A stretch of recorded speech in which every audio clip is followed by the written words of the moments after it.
So I was thinking, for the first episode, Yes. we do Pokemon. Because Okay. Pokemon's something I have gripes about. Games just come out. Repeatedly, yeah. Yeah. I have gripes about the storytelling. I have gripes about the gameplay. Yeah, I understand that. I've always perceived Pokemon as not the sort of game that you want for the story. Like, I've never gone, damn, I'm really hoping the story's great for Pokemon this time. Give a shit, to be honest. I mean, is There's Sun and Nick Moon Rose. the one with Lusamine? Right. Lusamina? Yeah. So that was the only time where I was like, wow, they're really trying to deliver a narrative to me. Yeah. In most of the other games, I've only ever played Pokemon because it was like, how is this going to interact with Showdown? Like, Yeah. that was it. I've always seen the narrative that they try and put into Pokemon as sort of like second fiddle to what the game actually is, which is a TCG. True. Which, for me, having a little bit of background narrative is not horrible, but it's not necessary. Yeah. I think the story in this game, Scarlet and Violet, Yeah. while not amazing, definitely had moments of a real story, right? Like, yeah. the overall narrative with Arvin, I think, is the professor's food guy. Yeah. Spoilers? Yes. Yeah, spoilers is fine. Okay, Yeah, spoiler warning. Spoiler warning. We're going to talk about the end game for Pokemon Scarlet and Violet, or specifically Scarlet. No, it's the same because they just replaced. It's the professor. It's just replaced in both versions. Gotcha. So at the end of the game, you sort of like find out that Arvin is the professor's child, son of either professor, depending on which version of the game you have, obviously. And it's got sort of like the parent is like very absorbed with work, and it had a lot of like emotional beats to it that I was just like, oh, this is not normally what you get from Pokemon. It just hit a lot of notes that stereotypically Pokemon tends to stray away from, like by keeping things light and fluffy or whatever. Yeah, normally it's like more catered towards the kid, whereas like this particular beat of like story beat felt a little more mature. It was like they sort of like were nodding in acceptance to the majority of their fan base being older. Yeah, I mean, I felt that the story beats ran pretty parallel to what Lusamine was doing in the Research Institute thing. Kind of, yeah. Like, it did have a sort of, like, similar tone where it was like an adult is doing something that we as children perceive to be evil. Yeah. Right? But the reason they're doing it is noble, in their perspective. It's like, yes, in Scarlet and Violet, what the professor was doing from our perspective as human beings, we're like, it's kind of average, you know? Like, you've kind of just abandoned your kid.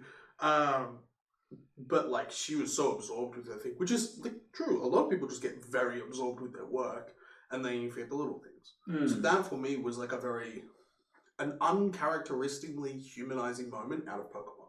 Because Pokemon, for the most part, is perceived as very inhuman in a lot of aspects, right? Yeah, the core mechanic of our game, or the core beginning of pretty much every Pokemon game is our mother lets us, a 10-year-old, leave the house. Yeah. Like, to go on this giant adventure. I'm not sure about too many of you. It's a cultural difference. Not really. I'm like... 10 years old, 17 years old? I think the only culture that would, like, probably do that is, like, I don't know, some, like, Amazonian tribe or something where it's like, you are a man now, go out, fight.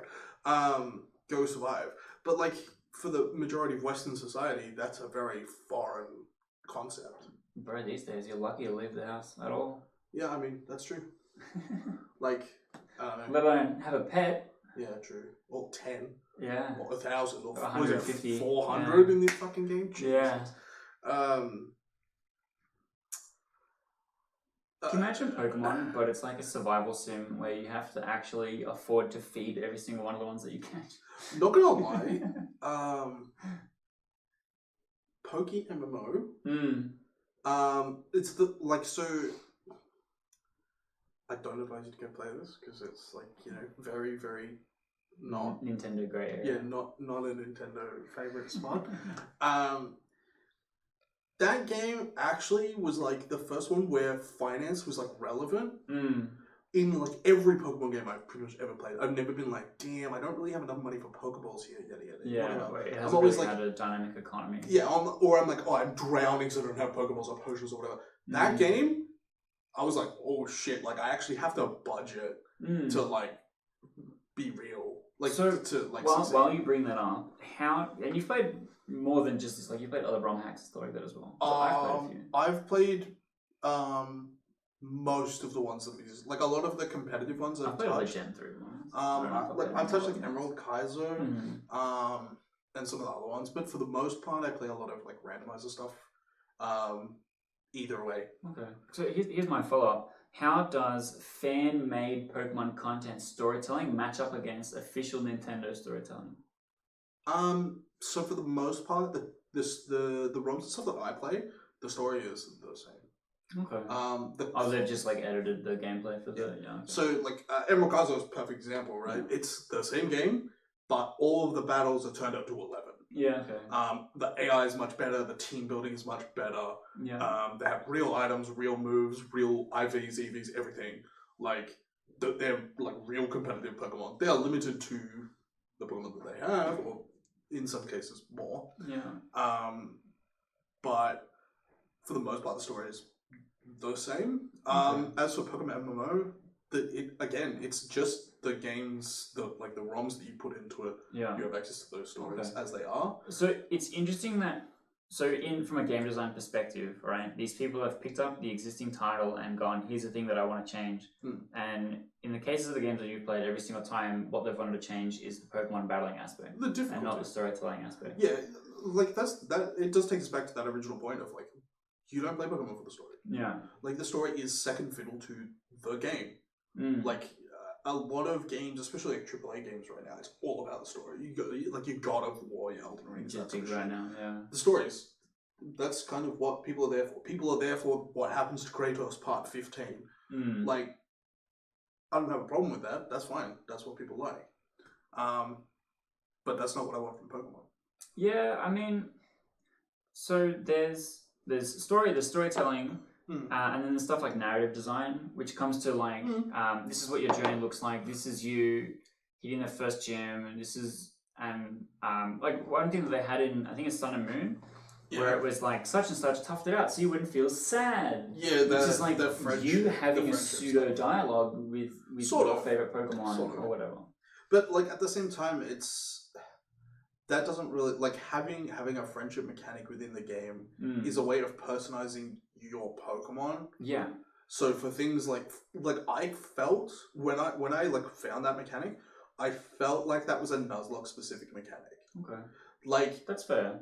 Because like so you're the whole getting point, benefit for keeping that one thing alive the longest. Yeah, exactly. Yeah. Right. So I felt like, and while that's a mechanic that a lot of people in those specific Nuzlockes don't use because they feel like it's cheating. That's fair. Yeah, it was kind of a handicap feeling thing. Well, yeah, the opposite, but yeah. But like, there's this Venn diagram, right? We have the Pokemon anime, and in the Pokemon anime, Ash is best friends with all of his Pokemon. Yeah. He develops a bond. They always tough it out. They talk back, all this kind of stuff, right? Yeah. And then in the Pokemon game, the Pokemon that you catch don't talk to you. They don't care who or what you are. They just do what they're told every time. To be fair, a lot of the recent games have introduced, like in Sun and Moon, you had the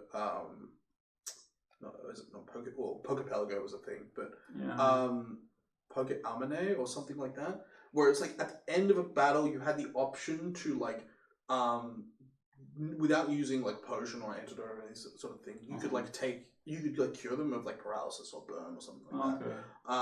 Or you could like feed them poffins or like stuff like that, and that was your way of like developing a relationship with them. Nintendogs kind of thing. Where in the new you're one, like scrubbing their face. You can wash your Pokemon at but there was like padding and stuff as well. Yeah. And so I feel like that's taking a step towards this thing. But like, imagine a curated Pokemon journey where the game knows and cares about what Pokemon you have in your party and has narrative beats based on that. Yeah. So like your rival just defeats 1 out of the 6 of your Pokemon in your party and then taunts you specifically based on that Pokemon. Or like, and the way the Pokemon's designed is more like a survival sim where like most of the encounters that you have are made to just deplete your Pokemon a percentage and not completely wipe you out. Yeah, definitely. And so to have stuff like one of your particular Pokemon has a pseudo dialogue with you based on how well it does in a battle, or your opponent taunting you because one of yours was particularly not great, or you get wiped by a gym leader and they're like, your starter, with which you have the greatest bond with, has absolutely let you down, and then that Pokemon's morale is crushed, or what, and it's like, doesn't actually have a mechanical part to it, but the story is the journey with your Pokemon and not a thing that you're painting onto the game as a player. Yeah, I think having the game center more around the relationships you build rather than the achievements you've made is definitely a way to make Pokemon feel more personal. Because it's less about like my digital avatar successfully navigated these gym puzzles, right? Yeah, or these pseudo rivals that we don't care about. Like Team Star characters just super painted on. Whereas like I know a lot of people who did play Sun and Moon, Sword and Shield, all the like, and even Scarlet and Violet, like the new Pokemon, you do develop a degree of relationship. Like the Let's Go feature in Violet and Scarlet, where they can run around with you. Yeah. Like that's a way of building happiness, which stereotypically, like I mean, in the older games, if you had them in your party, you were running around, you generated happiness. Yeah. Or even further back, you had to give. What was it? You had to give Golbat 100 haircuts or something so that it would be happy. Well, you could do that. You could also win battles. You could also run around with it in your party. But it's a nice quality of life change, but also like the models, the reskins were all models, exceptional. They also they leaked a bunch of the Pokemon that are going to be returning with Pokemon Home. In DLC or whatever. Not necessarily in DLC. Just when Pokemon Home. It's like the Pokemon that are. Like, gotcha. Yeah. So we're getting the Hoenn trio, like the legendary trio, of like Rayquaza, Kyogre, and Groudon. The models for Groudon and Kyogre look exceptional. Okay. Like they're just very clean. They're proportionate in size as well. Eternatus is coming back. So is the dogs from that game. Okay. Zacian and Zapazenta. Is that just stuff that you can just now have, like the Pokédex expands and then you can... I don't know as to the nature of that. It's more just like those sprites exist in the game, so there's no reason for them to code a sprite into the game. It's not going to be part of it. If it's not going to have some impact on it later. Do you think it'll be something like, was it Isle of Armor and Isle of... What was the other one called? The Crown DLC Tundra. from... Crown Tundra. The DLC from Sword and Shield, where they'll go, here's a challenge for you to receive the new Pokemon. Here's a new region. So, I don't think we're going to get a new region. I think we're going to get either it's going to be like an island that's like off the coast of Paldea. Because there is a spot for it. Because there is a spot for it on the map. But the thing is, the third legendary is kind of like a lot of people online are talking about it at the moment. It's like a turtle thing. Oh yeah. It's got like a big turtle shell. So like it could be like a lion turtle, for example. You know, it kind of fits on theme. Like lion turtles are. It does kind of lean into the legendary cycle of this game is sort of like very Chinese mythos. Chinese mythos. Yeah. Even the box legendaries to a degree, like Koraidon. I forget what they would call it. He's like the Untamed King or something like that. Yeah. And then Miraidon is like, just like, Chinese evolution of technology. Well, it's like the Kieran, the lightning. Yeah, that too, right? Like that was the vibe it gave me. Yeah. I don't know. When I first looked at the like the like ride modes and stuff and the way both of them looked, I was like, man, Koraidon looks so dumb. The way it like runs. It just looked a little derpy. Yeah. The more I played with it, the more I was like, I actually prefer this a lot. Yeah. Because it felt like I was going on an adventure with my Pokemon. Yeah. Like I was like riding on the back of a Pokemon, right? Whereas every single time I've watched people playing Violet and they're like riding around on a Miraidon, I'm like, that's cool. You're riding around on like a hover cycle. Yeah. Cool. And it just feels very like it's a piece of technology, not like it's a Pokemon. Which I don't know. For me, I preferred Koraidon. He also just looks way cooler. He does look way cool. I agree, but there's definitely something in that in the what you said just then with the I felt like I was riding around exploring with my Pokemon. Yeah, exactly. And I think that is definitely a thing that they need to lean into as much as they can with these kinds of games. Yeah, I think you have to facilitate your core adventure to your key your key demographic, right? So for the most part, the story should not be there should be a degree of challenge to it, sure, definitely. The story, I think, is not something you should abandon, but that shouldn't take center stage. I think the things that should take center stage is showing off your Pokemon, how cool the designs are, right? Like having these critical moments, for all the story lacked, every moment one of the Titans appeared, it felt engaging. Okay. It felt interesting, and it felt like, oh, that's huge. That's what about the opening cutscene where you first see Koraidon crash on the beach, and then you go for a wander through the cave and stuff like that? It was fine as an introductory part, where you sort of get to see Koraidon move around and you sort of understanding, and in a way, that cave is a perfect example of what the entirety of the game is going to be. Yeah. Right? You have overlord Pokemon running around, and there's items everywhere. Yeah. And there are a lot. That first cave has 12 items in it. It does, yeah. Which you're damn, that feels like a lot. And then you get into the actual overworld, and you're no, that's about average. Yeah. I don't know. I while that part felt a little bit long, I still felt like it was pretty good. Well, I feel like it was a really important emotional story beat where they're you've just helped this hurt Pokemon. And that's why he helps you for the rest of the game. In return, he saves you from a bunch of Houndour and the Houndoom that shows up. And you establish a relationship between the two of you. Yeah, right. And that was really cool. I guess a standalone moment that was pretty unique. Yeah, definitely. It was something other than, he's your first Pokemon. Yeah, exactly. Oh, here's your bike. Here's your bike. And then, so you have this big emotional story beat where you have a bond with Koraidon, and then it is entirely bereft of any mention until the final 10 minutes, where you have a scripted battle with another Koraidon. Yes and no. So, every time you take down a Titan, there's this, a little that's interactive true. cutscene. Yeah, we feed him the herb, and he gets where you're basically caring for him throughout that, which, it's not a big thing. Yeah. It's not as big as it probably should be. But it's also interesting that, they made the active decision that when you start, a picnic, Koraidon's there. He's part of your party. Yeah, it's really annoying, actually. I have to put him away every time.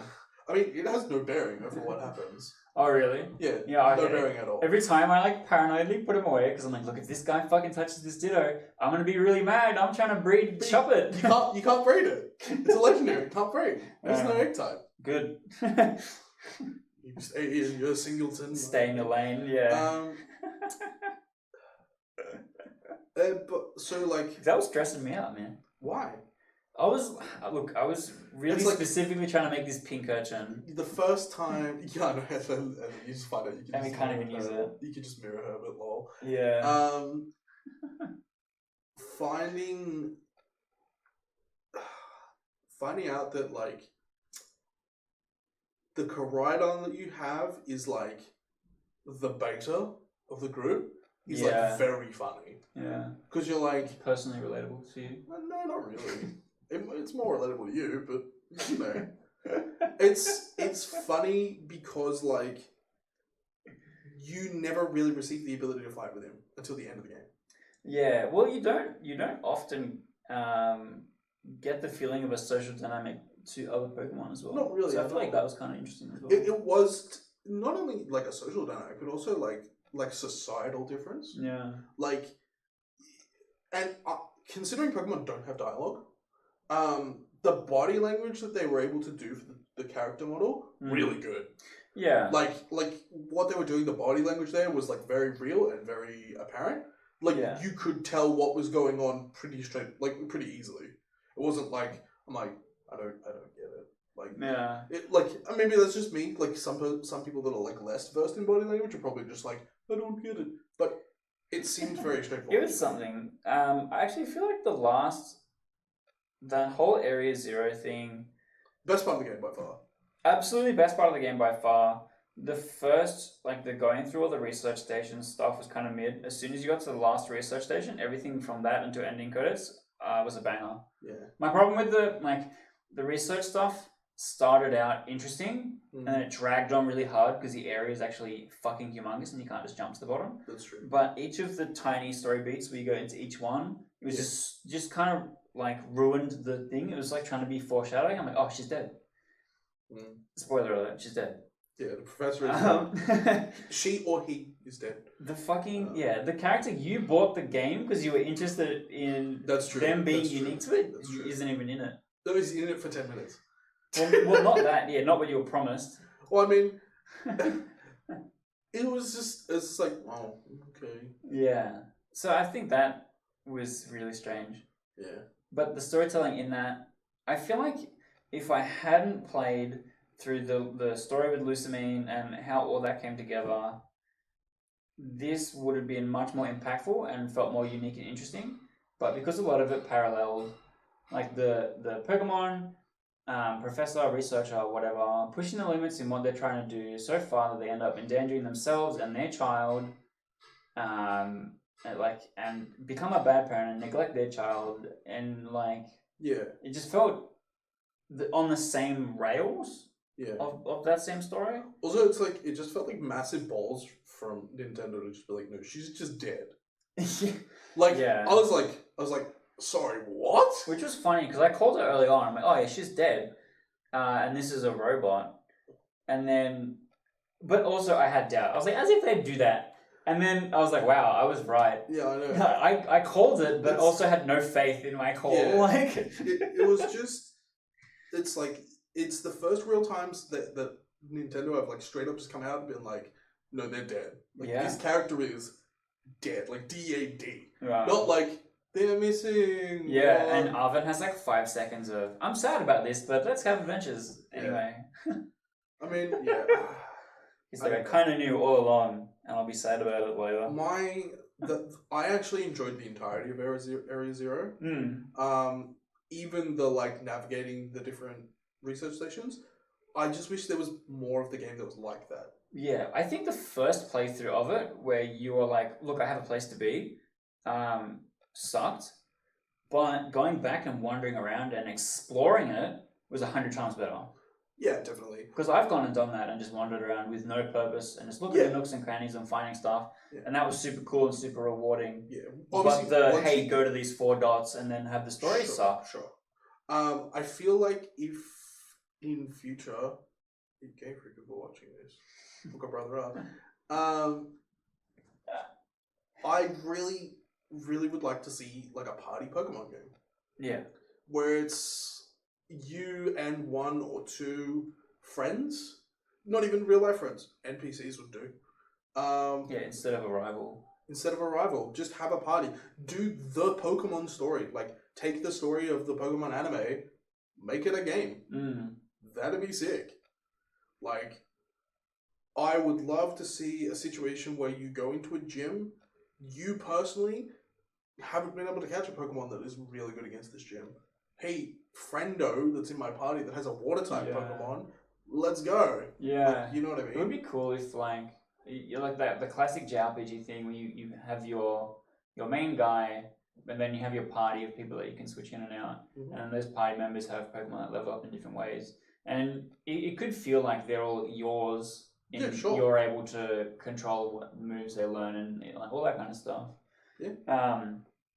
But then like everything is a double battle. You have this person that fights alongside you, and then at some point you're able to go, oh no, actually I want to do this double battle on my own. But then you have some really cool story beats, like you go to a gym, and they go, oh, you have to fight this one on your own, and then you have your double battle, and then afterwards your friends are like, man, I got destroyed by it, I couldn't beat it, can you come and help me now? Like there's a traditional trope in like JRPGs where randomly members of your party will just be like, I need to go do X. Yeah. Right? And they just leave the party. Yeah. Right? I wouldn't hate for that to happen, right? It's like, this particular trainer that's in my party has like previously had an interaction with this gym leader, has been crushed by them or something like that, and doesn't feel like they're worthy of beating it. Yeah. Right? So they're like, look, I don't feel comfortable doing this, I gotta go do something else.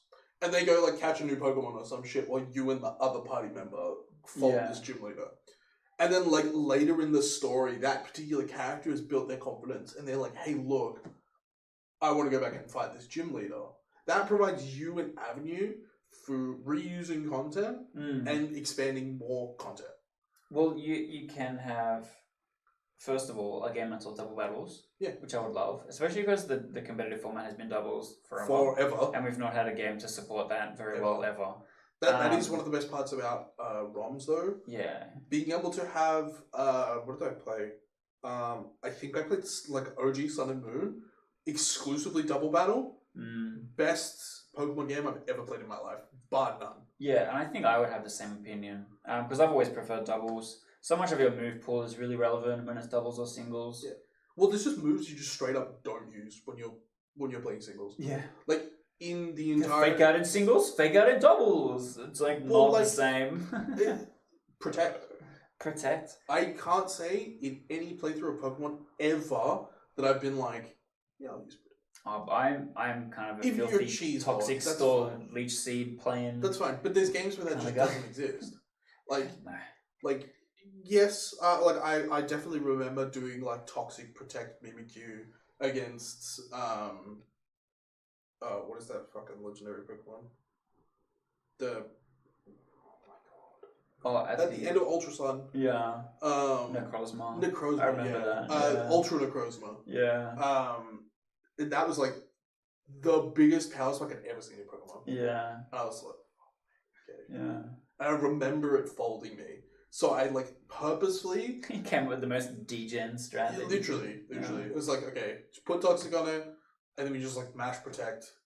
It's got a heal, like put the leftovers on it, whatever. Yeah. Live my life. Let this thing perish. The Salt Cure strat. Pretty much, yeah. Garganacl. Yeah. But yeah, so you'd have that, right? You'd have an entirely unique gameplay set to every other game. But you'd also have a really unique, different way of setting the narrative structure of the game. Yeah. So they tried to do something new in Sun and Moon with like the dens and the gym challenge, whatever they called them. The island challenge, I think it's called. Yeah. And that was trying to take one step away from the gym challenge. Yep, definitely. And I think they figured out what they were trying to do in this game. Where like, okay, we actually have 3 different paths, and there are 3 different types of challenges. Yeah. This will give you another different thing entirely, where it's like rather than the map has things scattered in that you have to do, you're like your friends have quests that they care about. Exactly. So that might be particular gyms, that might be catching particular Pokemon. Yeah. Like for example, let's say it is like Ash and Brock and Misty. Sure. Misty is like, I want to go and catch water Pokemon. Yep. And then like, we should go hang out down the beach or something like that. And then that becomes a narrative hook to doing this thing, and then it leads to you being in this location for this thing to happen. And then you're able to build it more like a JRPG rather than a battle sim like it is. Well, it's like, so you can take the applied friendship mechanic that we have in the game, or what is it, the happiness mechanic for when they decide to like clutch up and not just die. Yeah. You just apply that to those trainers. Yeah. Like when you start out initially, you don't know them. They don't really know you. You're not like lifelong friends. Their general performance becomes better. Exactly. Yeah, right? that'll be cool. Obviously, like as NPCs, they can only be so good. Actually, it would be cool if you had some like super cringe normie NPCs. But like as you play through the game, you get different people that come and hang out with you and do stuff, and like the way that you play through, like you might finish the game, but then you pick up a new NPC that wants to join your party, and they're like, "Oh, I haven't done the gym challenge at all," and then you're like, "Right, come here," and then it's like you're the big brother to this kid that just goes and like rolls the Elite Four, and they've got like junk because you're so strong, like you know what I mean? And then you have these really unique opportunities for fun moments. I think it'd be also like really really cool to have the potential.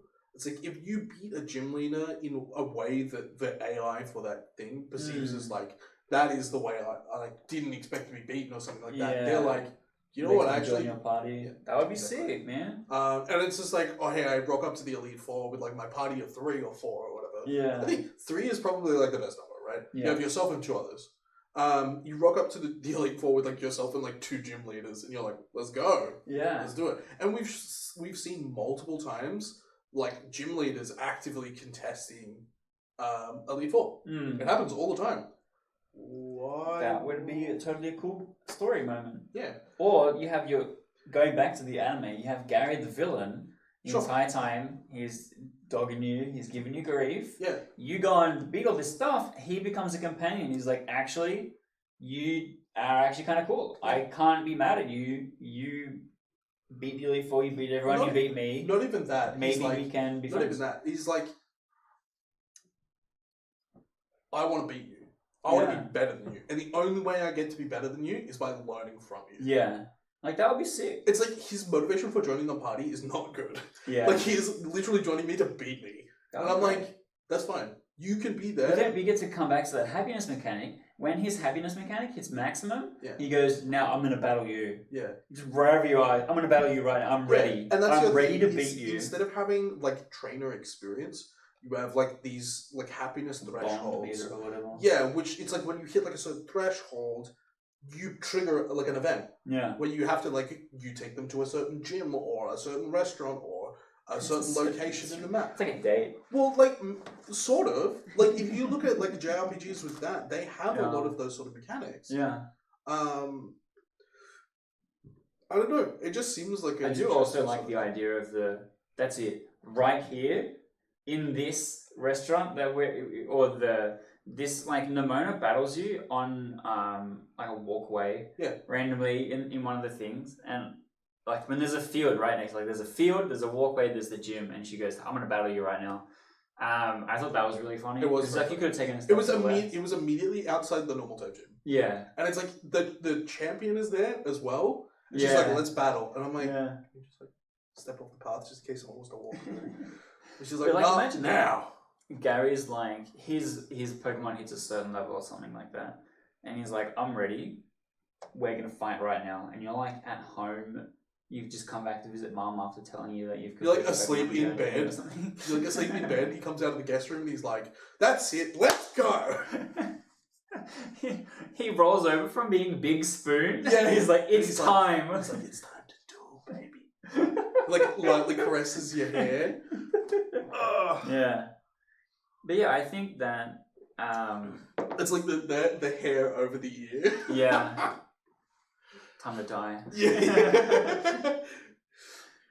Because I think that there's so many easy storytelling opportunities that this gigantic game franchise could have that they've dropped the ball on. Yeah, but like the thing about this particular, like this idea, right, is that it sort of plays into the way Pokemon exists. It's not about the story. But it could be. Sure, it could be. It could be. But does that make it better? But is that us giving it a pass?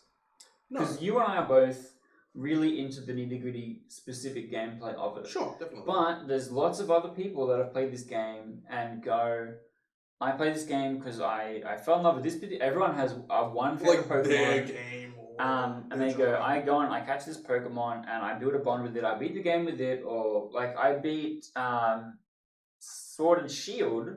I didn't play any of the new Pokemon. I rolled everything with Arcanine. My intention for that particular game is just to get to the end game content. I didn't really care about what's going on. I think I've never had a particular Pokemon I'm like, yes, I beat the whole game with just this Pokemon. I like to do things where it's like type specific. Yeah. Or I do it like based on an existing trainer. Like there was one I saw the other day that was like beat Sword and Shield as Giovanni. That's kind of cool. So you can only catch Pokemon that Giovanni has had in the canon games. Yeah. It was a cool limitation, right? Because for the most part, these Pokemon are like shit. I mean, they are. They straight up just are shit for the most part. Yeah. Like it's kind of funny though. He has like Nidoking. In Gen 1, it was pretty strong. Yeah, sure. Now, kind of trash. Yeah, it's Nidoking, Rhyhorn. Like, Yeah. I'm like, they're not horrible Pokemon, right? Like, Nidoking's passable. He's like a B. But, like... Not even Rhyperior? Cringe. Yeah, literally. Can't even use Rhyperior. Yeah. I don't know. Probably one of the funnest ones I've found is, like, the Dragon Trainer, right? Where it's like, okay, I start the game, give myself, like, a level 5 Dratini or some shit like that. The game is so hard. Yeah. Dragons are shit. Yeah. Like, dragons are so shit early on. And you're literally handicapped the whole way through. So basically what I did for, I think it was Ultra Sun, Ultra Moon, I did like a vanilla playthrough when the game first came out. And then using Home, I got basically a Pokemon. I got 6 Pokemon. And I had them set for each gym battle win, right? I'd be like, bang, here's a new Pokemon, bang, here's a new Pokemon, bang, here's a new Pokemon, of the appropriate level. So I started out with just a Dratini, and I had to beat Hala to like get my first orb. I had to beat the normal guy whose name I fucking forget. But basically it was like, by the time I hit Hala, I had like 3 Pokemon. Okay. So I leave the first island with 3 Pokemon, level like 20-ish. Second island, it's a motherfucker. Like, because you don't really like crush any of these Pokemon. Stereotypically, the way you beat these, the totem Pokemon is like you have something from the area around it that's like super effective that you can like trade with it and crush it. Yeah. You don't have that when you're like type locked. You're like, I have to like figure out some shit. Yeah. So it's like, what's in my moveset? Pretty much. Like, like what moves you have, what TMs your Pokemon can learn, and because they're shitty little baby dragons, they don't learn anything. Yeah. Like, the best thing was, like, Dratini getting, Paralyze Wave? No, what is that? Thunder Wave? Yeah, and I was just like, okay. Like, Thunder Wave and, like, Prey. Yeah. That's literally it. It was, like, that Slam, Rap, I think. Yeah. And Leer. Yeah, that sounds like Dratini. Yeah, and you're just like, okay, this is like so hard. And like the first totem Pokemon, it took me like 10 tries. Yeah. But like, that was very entertaining to get through that. Because once you hit like the halfway point and you hit like second F, that's when you start being cracked. Yeah. And by the time you get to the end game, it's piss. Yeah. Because you're like, all my Pokemon just one-shot everything. Snowball right up. So there is one last bit, and the reason why I wanted to come and talk about a lot of Pokemon, specifically on this, I did mention it to you the other day, but they've literally yet to tell us what Pokemon are and how they've come to be and all this kind of stuff. Like, this is a major world building point that they seem to either not follow the rules for, or contradict themselves, or purposely leave it unexplained in such a way where people would look at stuff and go, why did you do that? Like the ice cream. Yeah. Vanillish was a big one. Vanillish comes out and people are like, what the hell is this? Yeah. And I have some theories that are like not very well put together, and they just need to release a game where they go, this is how Pokemon came to be, actually, and this is what Pokemon are and why Pokemon are why they are. Yeah, so this is one of the the critical reasons as to why I think there is so little storytelling. Because they've just done a shit job, and they would have to go back so far and repair so many things where they've left blanks. I mean, yes and no, right? So yes, it's very hard to build a cohesive, overarching history for how a specific variance of species exist, because that kind of puts you into a corner. If you define something like Pokemon and you're like, this is what they are, anything that steps outside of that, any kind of energy-based Pokemon, any of that sort of stuff, you're just you're writing yourself into a corner. Sometimes it's better to not define something like that and let it just be ambiguous as to what these things are, right? Because basically they start at the beginning, there's a mystery around Pokemon. Nobody knows what they are. Yeah. Why do you think 30 years after Pokemon's come out, we're still fucking completing the Pokedex? We still have no idea about all these things. Mate, I finished the Pokedex a dozen times. Yeah. How do people not know what's going on? It's look, they just don't want to put the professors out of a job. Pretty much. I don't hate that for the most part Pokemon are undefined. I like the fact that there is that level of ambiguity as to what they are and what they can do, because it gives you a greater window in which you can write and create. Whereas if you go, this is what they are, this is the box in which all Pokemon fit, that box can only get so full. Yeah. You can only put so much stuff in there. Whereas if you go, Pokemon is everything. Pokemon is anything. Because that's what I'm never restricted currently. Exactly. But there's no reason to not explain why it is everything. Because they go, this is Arceus, the god of all Pokemon, or this is this legendary which is important in the ecosystem for this reason, or this is this thing like the god of time, or That's this one is of those us things... traveling through time, and you're just like, okay, I just need you to come in and say, we have Arceus, and Arceus created all the Pokemon in the image of human dreams, or some ridiculous shit like that. There's a very important, that explains there's it. a very important distinction I think that is not drawn often enough when it comes to Pokemon, is the difference between legendaries and mythicals. Yeah. Which is legendary Pokemon are not singular. Uh-huh. There is not just one of these Pokemon. So there's not just one Rayquaza, there's not just one Kyogre, there's not just one Groudon. It would make sense that there would be one for each region, at the minimum. Ish. Whereas mythical Pokemon are, there is one. Yeah. There is one Arceus. Yeah, there is one Arceus. There is one Victini. There is one Marshadow. There is one Deoxys. One Deoxys, etc., etc. Yeah. That one Celebi, that sort of thing. Like, those distinctions are not drawn frequently enough, and I think are very critical. It also is like a way they can just be like, that's why we don't have the Pokemon in this game, haha, because it's one of a kind. Yeah, because I mean, like those, what is it, Black and White, that introduced Arceus and Dialga and Palkia and Diamond and Pearl. Yep. So they go, this is the god of time, this is all these kind of things, and they go, they don't explain how that interacts with everything, because you go, okay, if this is the god of time, it interacts with time how it's a guardian of time, it manages the flow of time. Is it balanced time? Yeah, right? Because the latest game... Is it just keeping time? Like, yeah. Is it just got to watch? It's just like, it's 3:15. Like, But so the latest game has time travel in it. To a degree. Is that, the guardian of time now going to show up and be like, alright, you fucked up? Well, I mean, so the sprites for Palkia and Dialga are in the game. Are we going to get a big story moment where they're maybe you've angered the god of time? Maybe the thing is that the machine is derived from Palkia and a Dialga. Yeah. You know what I mean? Because there are multiple Dialgas. There's not just one. Which is like, okay, then is technically... Because we have no sense of like continuity in time in Pokemon, right? Yeah, which is also something I want to complain about. There's always something you want to complain about. Yes. But I am a sook. I know, it's fine. I think leaning into Pokemon being potentially, rather than a timeline, is more like a universe. Yeah, I don't think it really needs to be a timeline. No, I just think that they need to have some kind of congruence with the technology amongst the different things. Yeah. Or if they're not going to, like, if you're going to have Pokemon... Because, like, Hitsui clearly is before some of the other things, right? Well, they straight up just tell you you've gone back in time. Yeah.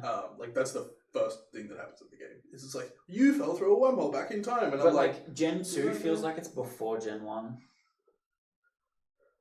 Does it? Yeah, to me, Gen 2 feels like it's before Gen 1.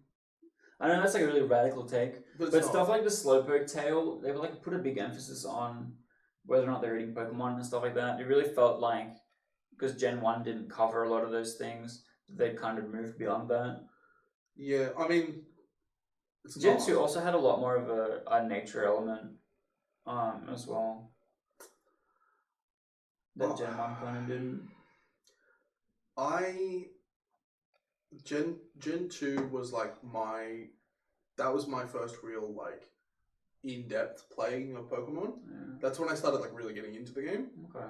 I did a lot of Gen 1, not much of Gen 2, tons of Gen 3. Okay, so I did I started with Yellow. That was like the first game. I remember my mum came back from a cruise with a apple green Game Boy Color. Oh, really? And Pokemon Yellow. Okay. I had the transparent purple one. Yeah. So kind of swag.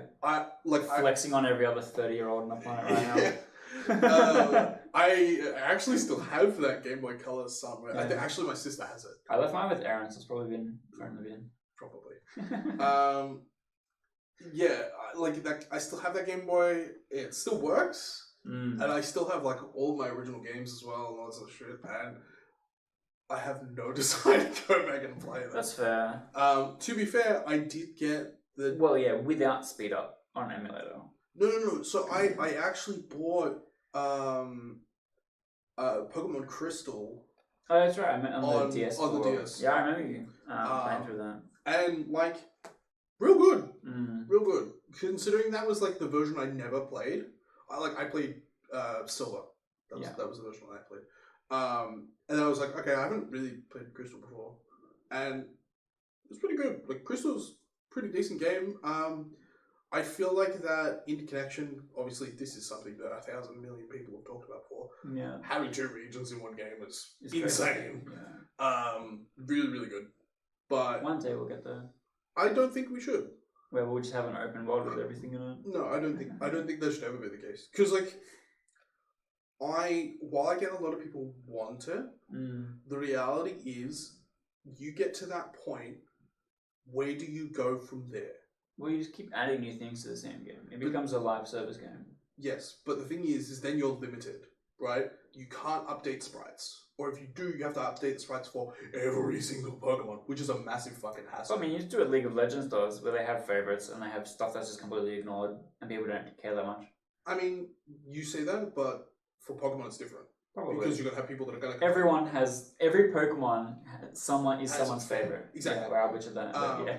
Which is like, is exactly why I don't think we're ever going to get that like big open world. Yeah, I know it's the dream, and I won't be upset if it never comes true. The thing is, I don't think it's the dream.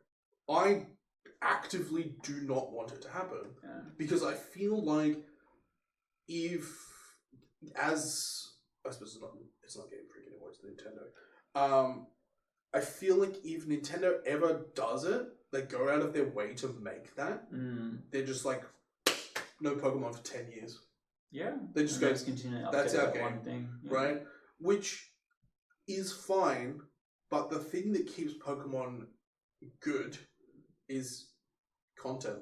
Well, it's innovation, honestly. Yeah. It's addition. And it's been driving the newest console for the last however many years. However long. But between like, that and Zelda, that's the only thing keeping the independent Nintendo consoles If you alive. just suddenly go no more games for a decade, the platform dies. Like, the game... Well, we're already seeing the end of the console wars. Yeah. Like, PS5's dead. Yeah, pretty much. PS4 still has active service, and for so long will be, and then Sony will die. I haven't owned an Xbox in 10 years. Yeah, like, there's an Xbox 360 sitting under our TV right now. Yeah. It's like 1,000 years old. But that's the only Xbox I ever owned. I had the Xbox One. I broke up with my partner at the time, and was not sad to let her keep it. Yeah. Lying. And then the Nintendo is the only one that's been a consistent mainstay, and like the Switch comes out, and it's got a lot of good console exclusives that aren't going to be on a PC. But as soon as they make a PC Pokemon game or a really good PC Zelda game, I think it's going to fall apart. That's, again, another thing I just don't think is ever going to happen. I think Nintendo know that the day they release a Pokemon game officially on computer, or Steam, or Epic, or anything, is the day that they never sell another console again. Yeah. And the reality is that... Surely there's someone weighing that up right now. Probably. And they're going, look, do we make Switch 2, or do we actually just move to PC like everyone else? I don't think you do, because I reckon Nintendo inherently are very, financially minded. But they're also very clever in making a really good console. Definitely. So they would have to make an absolute banger at this point to be able to compete. Well, the thing is, right, is what do they have to improve on the Switch to make it better? Well, if you have a look at what the latest Pokemon game looks like, a lot, probably. So the thing is you have to update the hardware, you have to update the software. Yeah. You make it a little bit more... It'd have to be pretty powerful at this point for the Dimension game. That's the thing, right? Is like, it's literally just jack up the specs on it. It's like a 3090 with the Joy-Con on either hand. It's a Switch that you have to hold like this. You're like, the buttons are on piano. Yeah, the Joy-Cons are like as long as your forearms, and you gotta hold it like this, be like, this is the best thing I've ever done in my life. And it still doesn't have voice acting. Yeah. That's actually another thing that we should talk about in Pokemon. Yeah. Is voice acting. So that was a big complaint that Moist Critical slammed the newest games with. And it was something I had literally never thought about before until he had said that. So I've had this conversation with someone before regarding voice acting. And my opinion is that I think the best way to do voice acting for Pokemon is to give it the Fire Emblem treatment. So in Fire Emblem, you have dynamic cutscenes where it's like a little bit different. It's fixed to what? Yeah. So your cutscene is like characters interacting in a different sort of plane. The art style is just a little bit different. So it's very clearly a cutscene. But those cutscenes are fully voice acted. And then, just to use the latest game for an example, there is a bunch of those. Exactly, there's a bunch of cutscenes. Pretty much every time you talk to Arven after defeating a Titan, there's a cutscene like this. Yeah. The big end game battle sequence is mostly cutscene. Yeah. So, if there were voice acting, that would be the way I would do it. I would say you just, in these cutscenes, where it's like the camera doesn't move, or not even, like whatever art style you want to use, if there's voice acting specifically just for those moments, perfectly fine. Yeah. Or the way I would do it is, like going back to the game idea we had before about the group, right? You have to voice act 2 people then. Just 2. You and whatever your friend is at the time. Well, you don't even voice act your character. Because you are your character. You don't need to have a voice. How funny that you're playing a game and then it's like, it's your turn to read out these lines. Yeah, oh, shit, okay. Like, hi. You just feel like the most, you're like, yeah, hi. Yeah. And they're like, okay. You're like, no. No. It's the AI is actually a counselor. You're getting fucking named. Replica meets Pokemon. Yeah, I think that would be a very interesting way, because you limit the communication to the core principle of the game, which is developing the relationships. Yeah. And then your Pokemon gets to do more stuff like that. Like you said, like the big body language scene that Koraidon has. Yeah. You get to have more stuff where your Pokemon have specific interactions with you. You get to develop a relationship with them, and then also the people that are traveling with you in your party. Yeah. And then you can add stuff like the washing them, patting them, or whatever. Yeah, I think the body language thing is something that's very hard to pull off for all Pokemon. Yeah. Because for the most in theory, you could just make it really starter centric, and you just have to assume that all the players are going to have their starters for most of the game. Sure. You definitely could do that. But I don't know. One of the biggest things I'm concerned about is going forward in Pokemon after this game is it's like, how do we ever go back to a regular bike? Yeah. You know what I mean? Like, Koraidon and Miraidon are just such a massive step up in terms of traversal for Pokemon. No, it's a step down. It's a step down from Latios and Latias. Sure. Right? But it's good the whole time. The whole time I'm like, why can't I just fucking do that? This is like 4 generations past that. But that was what I wanted. As soon as we saw that's what it was, that was what I wanted. Sure. Where I could just zip around the whole thing, however I can fly around. I definitely think that flight, just independent flight, should have been available. Yeah. Even if it's just post game. Yeah. But I honestly don't have much trouble going back to walking, get running shoes running, get bicycling, and then upgrading to the Latias type travel for endgame. But the 1% easy effort thing that they have to do to hook you on it is that your choice of flying Pokemon is the thing that you're flying on. They go, oh, you get to fly on Pelipper? Sold. Done. You nailed it. I love you. Here's no money.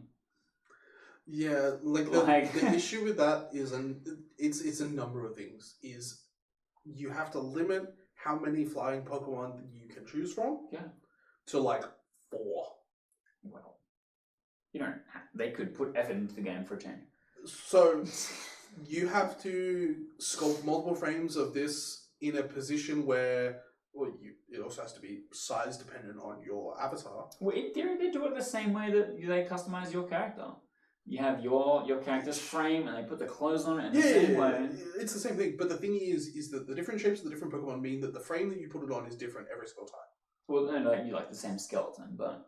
Sure, your character is the same skeleton, but the thing you're putting it on top of is different every single time. Yeah, but most of them will have the same skeleton of wings and legs. Ish. Like, Pelipper is very, very different to, say, Bravari. Yeah. Like, they're just fundamentally different shapes.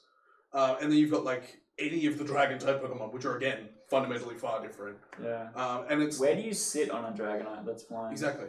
Really? It's do I wrap my legs around its head? Do I, twiddle its horn? It's like a sled. You're, trailing behind it on a rope. I think, actually... it's like barefoot skiing, because Lance has shown flying on his Dragonite a few times. Oh, yeah. He rides a surfboard, actually. That'd be sick. I think he, sits on its like haunches, Yeah, like probably. here, like under its arms. But now all I'm going to think about is riding Dragonite like a surfboard That's fair. through the sky and or surf. I mean, I think it's Garchomp, riding Garchomp like a surfboard now. Oh, yeah, Garchomp shouldn't fly, honestly. That was hands down the weirdest thing I'd ever seen in my life.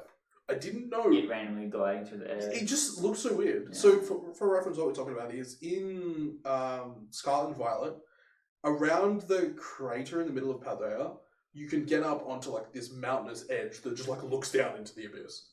At random sections, you'll find Garchomp flying, which is something it can't do, or to the best of my knowledge, could never learn fly. No. So it was very confusing to see it flying. Doesn't it have wings? It's got like weird. It's got shark fins. Yeah. Just swims through the air at you. Yeah, it was just very weird. Yeah. The first time I saw it, I was like, "What in the fuck is that?" Yeah. And then it's like, "Oh, it's a Garchomp." It I'm just like, comes and gets you. "Why? Yeah. Like what?" It was crazy. Yeah, I mean, Pokemon's weird, to be honest. Pokemon Like, is weird. There's lots of like weird things, but that's kind of why we love it, because it's like there's nothing else really like Pokemon. You know what I mean? Well, the stuff that is like Pokemon does a shit job. Exactly. Like, and that's saying something because Pokemon itself doesn't do that good a job. No. Like we are complaining about it for a year. Yeah. I mean, I don't know. Every year. I think all in all, despite all of the like technical issues that have come out with Scarlet, I still value it as a game. I think it's very, very good. I think they nailed the gameplay. I I think yeah. they nailed the competitive aspect of the gameplay. Yes. Which is crazy because it never felt like that was a priority for them. Yeah, like the decision to have all of the like very obviously broken things just not be in the game for the first 4 months. Yeah. Good choice. Also great. Good choice. Well done. Yeah. I was a big fan of that in the last gen as well. Yeah, it just makes the game like enjoyable to watch. It's not 11 people playing the same thing. Although if you go off that tournament that happened like this week, it's kind of a lot of people just playing like Goldengo and Tita and Garchomp. Yeah, pretty good. It's pretty good. Got my seal of approval. It's like an 8 out of 10. I give it. That's fair. I still haven't finished it yet. That's fine. I'm missing a big section in the middle. I've done everything else. The middle section is like the gym leader design, right? Yeah. There's like 2 good ones. The rest of them are pretty average. I'll be real. Fair enough. It's like the bug gym leader God tier. And the normal gym leader God tier. The rest They're of the them, ones I've done already. The rest of Alright. them are just crap. The rest of them are crap. I'm gonna stay logged out. Yeah. So it's like you have like a YouTuber as one of them. You have I a saw girl the that makes video trailer OnlyFans for is that. another one. Yeah. And then you have like the snowboarder who's given up on life. The failed rapper, like you know what I mean? Sound great. Like the ice. I'm really disappointed that I saved the ice gym leader for the last. Because I was like, okay, this is going to be hype. She's the last gym leader. And she's just like, oh, I guess if I have to battle you. I'm like, bruh, you're the fucking raid boss before the Elite Four. Yeah. Also, hot take, the puzzle for the Elite Four was harder than the Elite Four. Yeah, the interview. Yeah, the interview where they're just asking you questions. They just failed me for telling the truth. That was a fantastic scene for immersion in the universe, where you do the interview, you actually talk to them and like do all this kind of stuff. Sure. And the whole thing is basically story. More or less, yeah. Because you're not battling, there's no Pokemon involved, they're just asking you questions about your experience with the game. Mm-hmm. And it was hard to get through it. It was just like, it felt funny for their like it felt like a lot of their questions were like dating sim game where they quiz you about things that they've it's like a review within a game. Right? Yeah. So like it felt to me like the game was going, did you enjoy playing us? And I was like, no. And they're like, well, you don't get to keep playing us then, fuck you. Yeah. And I'm like, fine, yes, I'm enjoying playing the game. Are you having fun yet? Yeah, pretty much. That sequence, the Elite Four, actually, to tangent a little bit, the Elite Four sequence actually was like the least impactful. It just felt really irrelevant. Compared to every other Elite Four. Every other gen where the Elite Four was this big deal, each of them had like a really big personality, each of them was a really big challenge. and you would have to do it a bunch of times, so you're not talking to them a bunch of times. Yeah. This was really The fun. Elite Four's a one and done. Yeah. You never get to do it again. Yeah. Which is crap. Like, looking comparatively, going from Leon, who's probably one of the most hype elite, like, well, that was such a huge ever. build. They were Exactly. like, this is your goal. This is the thing you care about more than anything else in the game. Yeah. And you go, okay, well, shit, I have to beat Leon, right? Even in Gen 1. Gen 1 was the one where I like, farmed the Elite Four for, like, everything. And you're going through everything, and you're like, okay, this is the Elite Four. Each of the different trainers has a really cool motif, and their team's really unique. The styles that they have is its own challenge. These are Pokemon that aren't being used elsewhere. You get to the end of it, you're like, yeah, I finished the game. And Gary's like, yeah, hold up 1 minute. Have you, though? Yeah. Hold up 1 minute. And you're like, okay, that's really cool and interesting. And then his team, comparatively to the rest of the Pokemon trainers you've fought leading up to this, is so dynamically different. Yeah. Because, like, all of them are, like, structured. We are Ice type, we are Fighting type, we are Rock type, we are Ghost type. And now Gary's just like, I'm the best Pokemon in the game. Yeah. Let's go. Yeah. And you're like, holy shit. Like, it's a very polarizing battle. Obviously, anybody who's played Pokemon probably has played those original games. Or at least for the most part. You never know. There's people born after the year 2000 these days. Yeah, fetuses. I don't know. If you have never gone through Pokemon and played like Pokemon Yellow, treat yourself. It's actually good. Like, it's crazy that those games hold up still. It's a little slow. It's slow if it's your first time. It's slow going from 3D to 2D because you can only travel in two directions, basically. And that's like the biggest, because there's like a lot of corridors and stuff like that, and you're just like kind of not maneuvering as quickly. I agree partially. I felt that every single 2D Pokemon game, so easy to navigate. You know where you're going, the flow is very obvious. Even puzzles are like very straightforward because you get like a top-down view, you know where everything is. Yeah, that's true. Whereas when you're like operating at like eye level in a 3D game, you're kind of like, oh fuck, I need to like fuck with the camera. It's just extra steps to do. It's just extra steps to do the same thing. Which just felt wildly unnecessary. Whereas like 2D games, it just felt it's less about how beautiful the environment is. It was just more about the quality of the game, like the quality of the battling, which was really really good for the most part. Gen 1 probably not so much. Gen 1 not so great. Gen 3 really good. Gen 2, Gen 3 better. I mean, Gen 3 had double battles in it. Yes. Best gen. Calling it now. Wow. The glory years. I played a lot of Emerald. Would I say it's the best gen? Yes, you would. No, I honestly don't think I would. While Emerald was a game I put a lot of time into, and I really love that game, I would not say it's the best gen. Okay. I would say purely based on the overall impact of the game, I would say Black and White are the best games. They just added so much to not just like the story was there and was like actually relevant. That's one of the few games in Pokemon that has a real story that you can really follow. It actually has like some relevant weight. Your rival, or your multiple rivals, you have 3 rivals in that game. All of them have like very interesting motivations as to why they want to succeed. Like Sharon, Bianca, and N. Yeah. Oh, is it N? Yeah. Yeah. They're all like very interesting characters. Their designs are not like over the top. You know what I mean?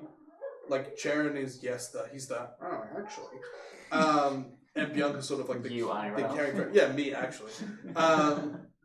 Bianca's like the caring friend, and then N is like the misunderstood youth who's been sort of like abused his whole life. Thanos IRL. Yeah, kind of. Todoroki. Yeah.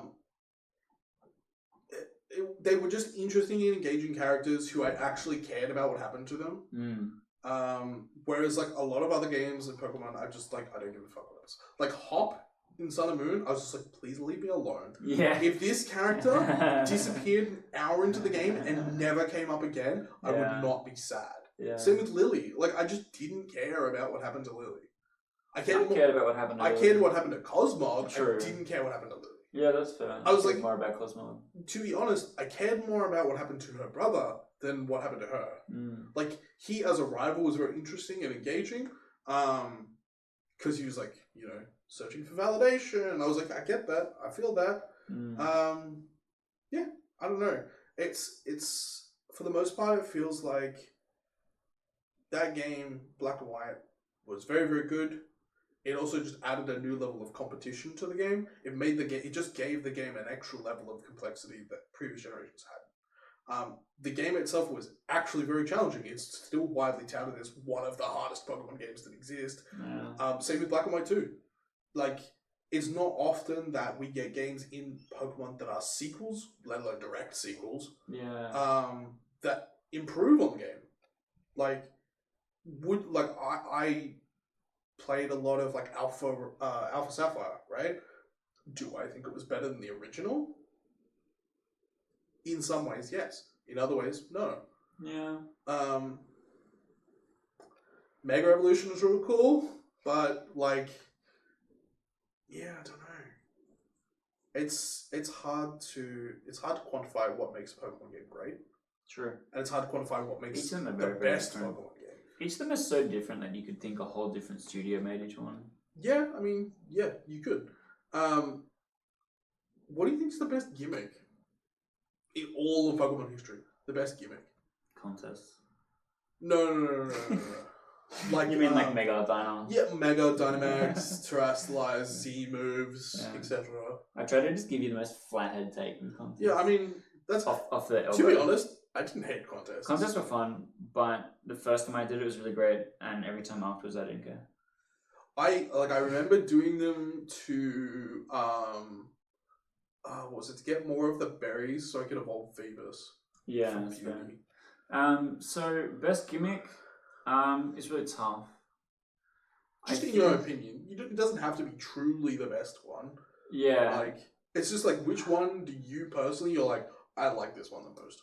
For me, now building teams in a post-Dynamax world where I don't have moves that set weather really hurts a lot. Like, hurts your brain, or just like hurts the way you build? It hurts the way I build a team. Like, I really enjoyed playing Dreadnought last gen because Dreadnought is water, rock type, and it can set rain or sand depending on what I need. It has Swift Swim, or I set sand to give it the special defense boost to withstand a move.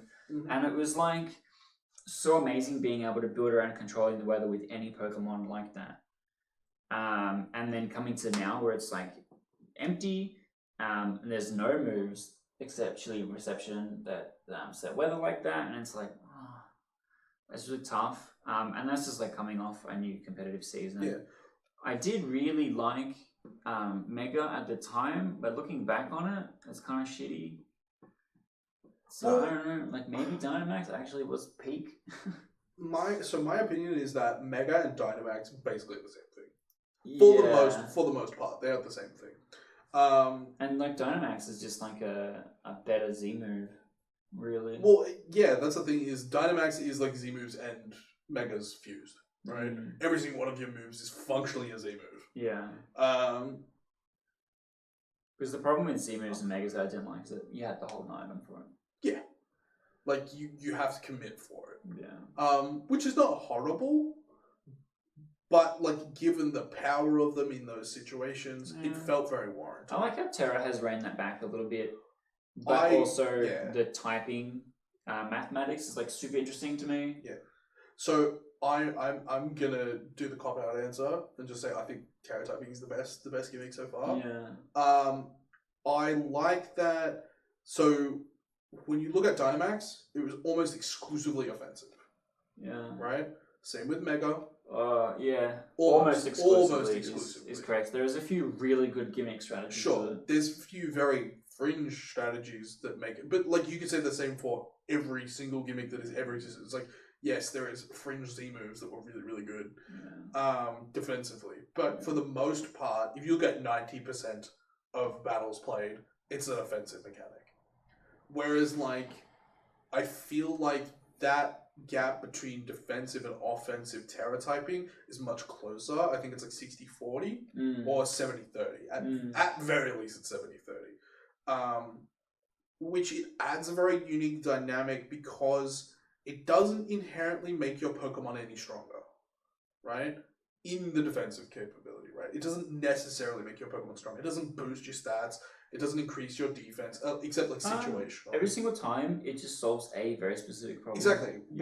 I Terra Dark type here, so I don't get pranks to X. Yeah.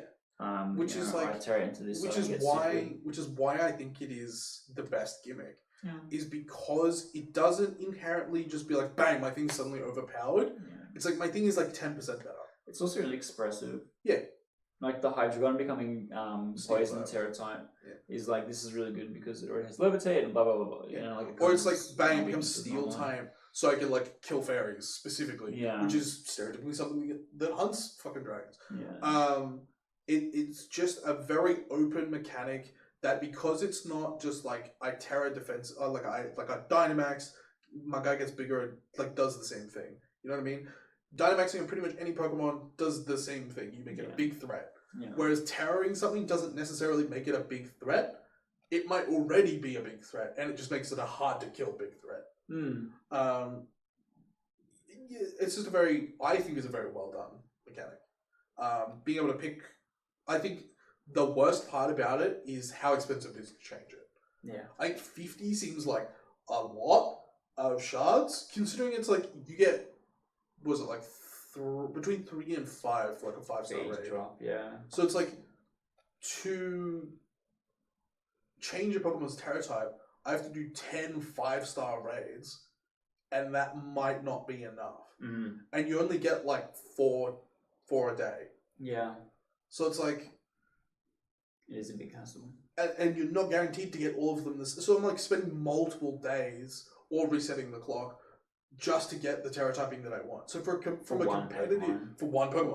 competitive standpoint, you're just like, fuck me, this is so much work. Yeah. And a lot of the Pokemon that are like very, very good, Golingo, that's a motherfucker to get a new one of. Yeah. Like I have one currently, and I'm trying to get another one, and it's taking hours of my life to get the other one. Yeah. And King Gambit as well. Like the spawns for Bisharp, the condition that you need to meet it is like not super common as well. So it's like having conditional evolutions of things like this is like very frustrating, especially from a competitive standpoint. Mm. But at the same time, it's like you got to do what you got to do. Yeah, I don't know. That's my hot take. I think Terrestrial is best. That's fair. That's fair. On that note, I think here is a good point to wrap. Probably. Most because I have no idea how long this has been so far. Forever. Like, could be an 8-hour episode. Could be a 45-minute episode. That'll be really fun. I think it's probably an hour. Probably an hour.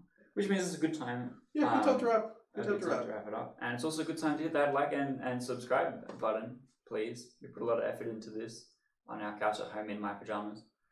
I'm going to go have a look and press the stop button. Good idea. Stop out. Yeah. Let's see how we did. Alright, I'm saying an hour.